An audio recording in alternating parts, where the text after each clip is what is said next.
ওম সাইরাম। আশা করছি সবাই খুব ভালো আছেন আর আমার নতুন একটা ভিডিওতে আপনাদের সকলকে স্বাগত জানাই। আজকের দিনটা হচ্ছে নববর্ষের দিন। সবাইকে জানাই শুভ নববর্ষ। বড়দের জানাই আমার প্রণাম আর ছোটদের জন্য রইল অনেক অনেক অনেক ভালোবাসা। তো আজকের দিনটাও শুরু হয়েছিল পুজো দিয়ে, মানে যেহেতু নববর্ষের দিন আর আজকে আমি বাড়িতে ছিলাম, ছুটি ছিল না ঠিক, কিন্তু আমার ওয়ার্ক ফ্রম হোম ছিল, তো হাতে সময়ও ছিল অনেকটা। আর নববর্ষের দিন প্রথমে পুজোটা তো করতেই হবে, ওই কারণে ঘুম থেকে উঠে একটু চাটা খেয়ে ফ্রেশ হয়ে আমি পুজো করতে বসে গেছিলাম। আর আজকে একটু ঠাকুরঘরটাকে মনের মতো করে সুন্দর করে সাজালাম। এই ঠাকুরের এই সিংহাসনে এই কাপড়টা আজকে পাতলাম। কাপড়টা চেঞ্জ করার কারণ আগের দিন একটা ছোট্ট দুর্ঘটনা ঘটে গেছিলো। আমি প্রত্যেক মঙ্গলবার বলুন বা শনিবার বলুন একটু ওই কর্পূর ওই লবঙ্গ এগুলো জ্বালিয়ে একটু আরতি করি। মানে আরতি তো আমাদের নেই, এমনি ঠাকুরের সামনে জ্বালাই। তো সেটা যখনই জ্বালালাম জানি না হট করে মানে ওই লবঙ্গটা ফুটে গিয়ে হঠাৎ ঠাকুরের ওখানে গিয়ে যে কাপড়টা আমার পাতা ছিল ওই কাপড়টা হট করে জ্বলে উঠলো। তো আমি সঙ্গে সঙ্গে নামিয়ে দিয়েছিলাম ওই লবঙ্গটা জ্বলন্ত, কিন্তু কাপড়টা হঠাৎ জানেন তো পুড়ে গেছিলো। তো পোড়া কাপড়টা ঠাকুরের কাছে রাখতে কেমন একটা লাগছিল, যার কারণে ওইটা চেঞ্জ করে আমি এই নতুন এই একটা ঠাকুরের সিংহাসনের জন্য নিয়ে এলাম। আর আমি বাবারকেও আজকে একটু চান করালাম। কয়েকদিন ধরে বাবাকে চান করা হয়নি। প্রত্যেক বৃহস্পতিবার হয়ে ওঠে না এখন আর স্নান করানো। স্নান করাতে গেলে অনেকটা সময় লাগে, তো যার কারণে বাবাকে আজকে একটু স্নান করালাম। আর ওই ড্রেসটা ওই মালাটা বাবার জন্য একটু নিয়ে এসেছিলাম। বছরের প্রথম দিন আমি নতুন পরবো, বাবাকে পরাবো না, সেটাও একটা কেমন লাগে না? তো ওই জন্য বাবার জন্য আমি ওই ড্রেসটা নিয়ে এসেছিলাম। আমাদের এখানে কী বলুন তো, বাবার ড্রেসের অনেক ভ্যারাইটি পাওয়া যায় না, তো ওই যেটা পেলাম হাতের সামনে ওটাই নিয়ে এলাম। নতুন তো পরাতে পারবো, এটাই অনেক। যদিও ভেবেছিলাম বছরের প্রথম দিন তো একটু মন্দিরে গিয়ে পুজো দিয়ে আসবো, কিন্তু মন্দিরে যাওয়া আর হলো না, তাই বাড়িতেই সুন্দরভাবে পুজোটা করলাম। তো এই ছিল আমার নববর্ষের পুজো। সকালের শুরুটা ঠিক এইভাবেই হয়েছিল। আর সারাদিনে সেরকম কিছু প্ল্যান নেই, ওই বাড়িতেই একটু ভালো মন্দ রান্নাবান্না করব। আচ্ছা, আপনাদের নববর্ষ কেমন কাটলো, কোথায় ঘুরলেন কি না, পারলে আমাকে কমেন্টে অবশ্যই জানাবেন, আমি রিপ্লাই করব নিশ্চয়ই। আর আপনাদের আমার এই পুজো কেমন লাগলো সেটা আমাকে কমেন্টে অবশ্যই জানাবেন। চলুন, সুন্দরভাবে আমার ভগবানদের সেবা দেওয়া হয়ে গেছে। এবার নিজের সেবার কথা ভাবতে হবে, মানে পেট পুজোর কথা ভাবতে হবে। তো আজকের জন্য আমি ঠিক করেছিলাম যে একটু ফ্রায়েড রাইস বানাবো আর এঁচোড় কষা বানাবো। তো আমি ফ্রায়েড রাইসের জন্য আমি সবজিগুলো আগে থেকে কেটে রেখেছিলাম, যেমন গাজর আর বিনস।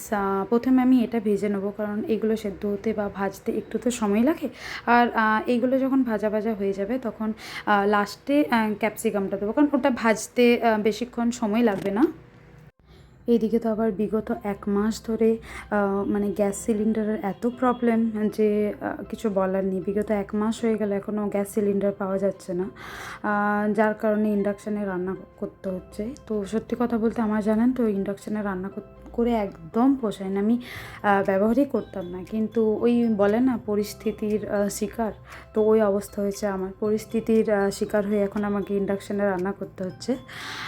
তো যাই হোক, কিছু করার নেই, করতে হবে।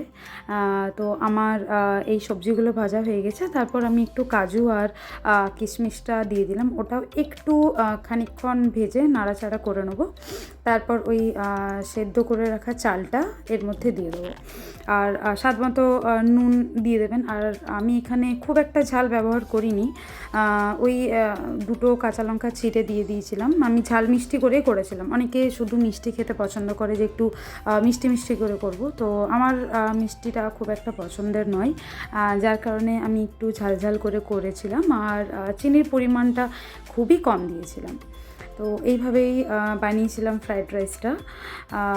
খেতে সত্যি কথা বলতে খুব ভালো হয়েছিল, আমি নিজেও ভাবতে পারিনি এতটা ভালো হবে। আর হ্যাঁ, নিজে রান্না করে নিজের প্রশংসা করছি না, আমার ওই বরমশাই আছে গিনিপিগ বাবু, তাকে দিয়ে পরীক্ষা নিরীক্ষা করিয়ে তবে আমি ভালো মার্কস নিয়ে কিন্তু পাস করেছি। আর লাস্টে সামান্য একটু গোলমরিচ গুঁড়ো ছড়িয়ে দেবো, আর গোলমরিচটা দিয়ে একটু ভালো করে মিক্স করে নেবো। ব্যাস, তাহলেই তৈরি হয়ে যাবে আমাদের ফ্রায়েড রাইস। আর ইঁচড় কষাটা আমি এই ব্লগের সঙ্গে অ্যাড করলাম না, তাছাড়া অনেকটা ব্লগটা লেন্দি হয়ে যাবে। আমি পরের ভিডিওতে আমি এই ইঁচড় কষার রেসিপিটা অবশ্যই শেয়ার করব, খুব শীঘ্রই শেয়ার করব। তো এই ছিল আমার আজকের ব্লগ। কেমন লাগলো আমাকে অবশ্যই জানাবেন। ও হ্যাঁ, এটা তো বলতে ভুলেই গেছিলাম, যেটা না বললেই নয়, ঘি কিন্তু একটু অ্যাড করবেন। আমি লাস্টে ওই 2 চামচ মতো ঘি অ্যাড করেছিলাম। ঘি অ্যাড করলে না খাবারের স্বাদটা একটু বাড়িয়ে দেয়। আসলে কি জানেন তো, এই রান্নাগুলো না আমি একটু রিস্ক নিয়েই ট্রাই করি। মানে যদি ঠিকঠাক না হয়, বা ধরুন চালটা যদি একটু বেশি সেদ্ধ হয়ে যেত, তাহলে তো খেতে ঠিকঠাক ভালো লাগতো না। তো অনেক রিস্ক নিয়েই ট্রাই করেছিলাম। তো যাই হোক, মানে ভালো হয়েছিল, আমি সাকসেস, আমি করতে পেরেছি, এটাই অনেক। হ্যাঁ, টাইম একটু অনেকক্ষণই লেগেছিল, আর ঠিক আছে, কিন্তু ভালো বানিয়েছিলাম, এটাই অনেক। আর এঁচোড়ের রেসিপিটা তো বললাম আমি আপনাদেরকে পরে শেয়ার করব। আর সাথে না একটু চিকেনও আনিয়েছিলাম, কারণ কি বাড়িতে যদি আমি বানাতাম তাহলে আর আমার সময় ছিল না, কারণ ওই দুটো বানাতে আমার অনেকটা সময় লেগেছিল।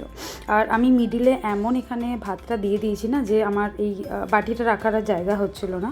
আর এদিকে আস্তে আস্তে আমার ভাতটাও পুরোটাই ভেঙে গেল, মানে পুরোটাই ভেঙে গেল, একটু একটু করে পড়তে পড়তে পুরোটাই ভেঙে গেল। ঠিক আছে, কোনো অসুবিধা নেই।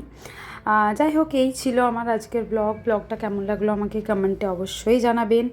আর আবারও দেখা হবে খুব শীঘ্রই অন্য কোনো একটা নতুন ভিডিওতে। ততদিনে সুস্থ থাকবেন, ভালো থাকবেন। আর আজকের মতো আসি তাহলে, টাটা।